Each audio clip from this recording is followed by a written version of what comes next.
segregationist governor of Alabama, George Wallace. And he was complaining about the civil rights movement and all the civil rights decisions made by federal courts. And you know what he told the New York Times?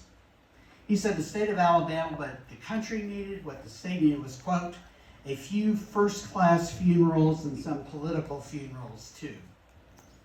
Guess what? 9 days after he said that, there was a bombing at the 16th Street Baptist Church.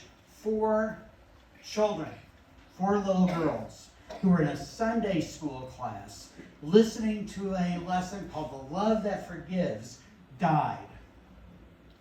We're in a very similar moment now. We have people like Greg Abbott, Attorney General and Republican nominee for the Senate, Ken Paxton, Chip Roy, Beth Van Dyne in the U.S. House, Jeff Leach in the U.S.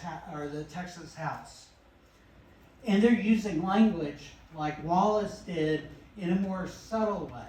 They're saying, we don't need funerals, but boy, those Muslims sure are a danger to our society. They're going to impose religious law on all of us, even though they're 1% of the population, and they have no desire to do that. They're being told that they don't belong in Texas, that there's a plot of Islamification of the state. The nominee for the Texas Railroad Commission is saying that we need to expel all Muslims from the state. Andy Hooper, who's a state rep representing Wise County, said Islam is not a religion protected under the First Amendment. Well, I have to say, this city council took action, which is another sad chapter in that menacing story. And we see the consequences. We just saw it out there.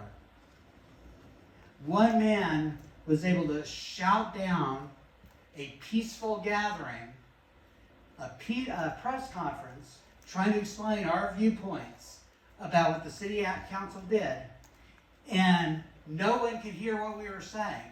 And the Grand Prairie Police Department stood by and allowed him to have a heckler's veto. He was the only one who got First Amendment rights. He was the only one who had free speech rights. And I got the sense maybe they sympathized with him.